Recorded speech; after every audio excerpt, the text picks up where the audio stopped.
Hi,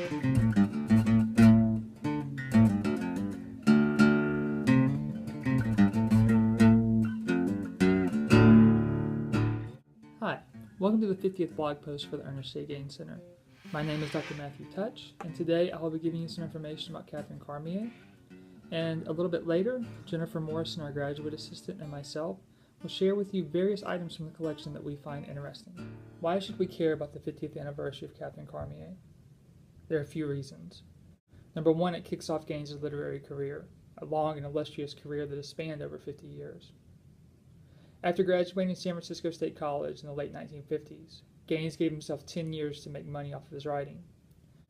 He published Cormier in '64. However, he didn't make money off of it. It soon went out of print. In 1967, he published *Of Love and Dust*. With that book, he was able to make money off of his writing. So it still gave him the inspiration and the power to move on and to continue writing through those 10 years. The ideas, the themes that appear throughout the rest of Gaines's work appear there. The very opening has the idea of the mechanization of agriculture and the encroachment of the land, the moving of African Americans off the land away from sharecropping, and the turning over the land to Cajuns. Throughout the course of the book also you see the migration, people leaving the land, leaving only the very old and the very young, which you see in the gathering of all men. You have the conflicts between Cajuns, whites, African Americans, and Creoles, which appears sometimes in subplots, sometimes not, in Gaines's other works. These are all things that resonate and continue throughout Gaines's literary career, all the way up to A Lesson Before Dying. Sister Mary Ellen Doyle, in fact, says A Lesson Before Dying is a complete circle coming back to Catherine Cormier.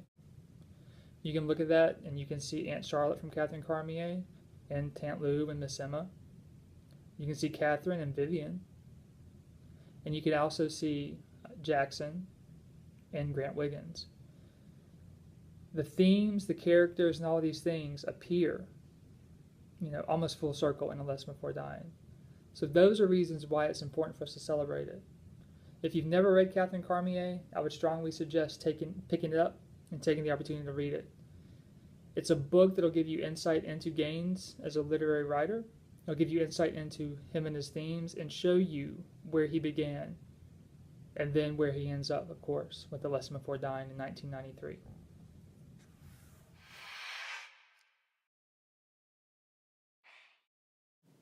People often ask, what is my favorite item from the Ernest Gaines collection? I'd have to say there's three. The first item would definitely be James Baldwin's letter to Gaines after the publication of the autobiography of Miss Jane Pittman. In it, he says that I have just finished the autobiography of Miss Jane Pittman. I know I must take the effort later this week of saying something to Dial about your book, which would be intelligent and useful. But I wanted to tell you directly, without that somewhat inhibiting awareness of a public, that for what it's worth, I think you are an extraordinary artist, indeed, and Jane Pittman is the most moving, most beautiful, most truthful book. I am grateful to you, much heartened, and if I may say so, very proud. My very best sincerely, James Baldwin. I like that piece for one, because Baldwin is one of my favorite authors, and also because it shows the influence that Gaines had, especially with Pittman, on the literary community and just the world as a whole. The second item from the collection that I really enjoy was one of the first that I ever found. It's a little steno notebook that probably dates from the 1960s when Gaines was writing the autobiography of Miss Jane Pittman. It contains images of him moving on a train, various speech patterns of people that he listened to on the train, but there are 4 pages that sum up Gaines in his writing and why he writes. On those pages he says, "Write because I must, because there's something out there that needs to be said. If I don't say it, nobody else might not say it either.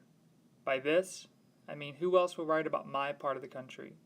Who will write about the way my people talk, the way they sing, the way they feel about God, the way they work, their superstitions? There are so many things that can be said about this particular area. Money is not the objective, though I want to make money with my writing, but I want to get self-satisfaction." The final item from the collection that I really enjoy is a late 60s recording of Gaines. He is reading in somebody's house, and reading the short story Just Like a Tree, the story that concludes Bloodline. I like it because it's the earliest recording we have of him doing a reading. And for your pleasure, here is an excerpt. A Chan. The boy come in and soon right off they get quiet, blaming the boy. If people could look a little farther than the tip of their nose, no, they blame the boy. Not that they ain't behind the boy, what he doing, but they blame him for what she must do. What they don't know is that the boy didn't start it, and the people that bombed the house didn't start it neither. It started 1,000,000 years ago. It started when one man envied another man for having a penny more than he had. And then the man married a woman to help him work the field so he could get much as the other man. But when the other man saw the man had married a woman to get much as him, he married a woman too, so he could still have more. Then they start having children, not from love, but so the children could help them work so they could have more. But even with the children, one man still had a penny more than the other, so the other man went and bought him an ox, and the other man did the same to keep ahead of the other man.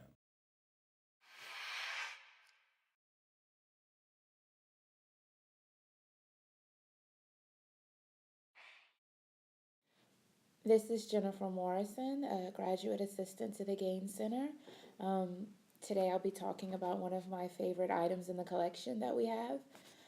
My favorite item would have to be a letter that Alice Walker wrote to Ernest Gaines in October of 1969.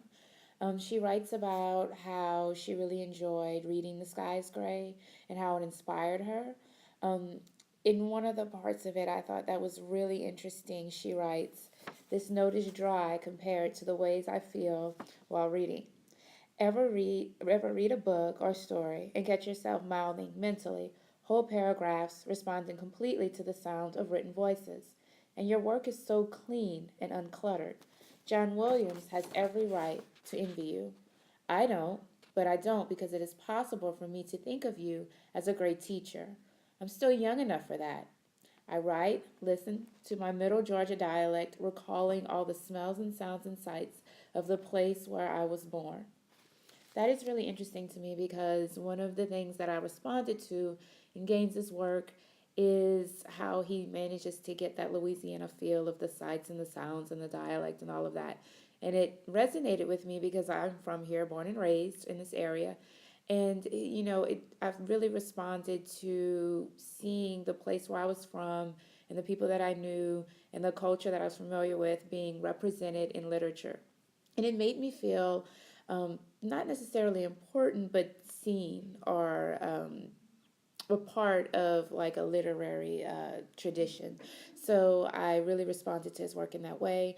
She is one of my favorite authors as well. I love The Color Purple, and I can see the ways that she, was inspired by him in that particular work. Thank you for joining us today. I hope you enjoyed looking at some of the items from the collection and learning a little bit more about Catherine Cormier. As always, make sure to leave a comment below.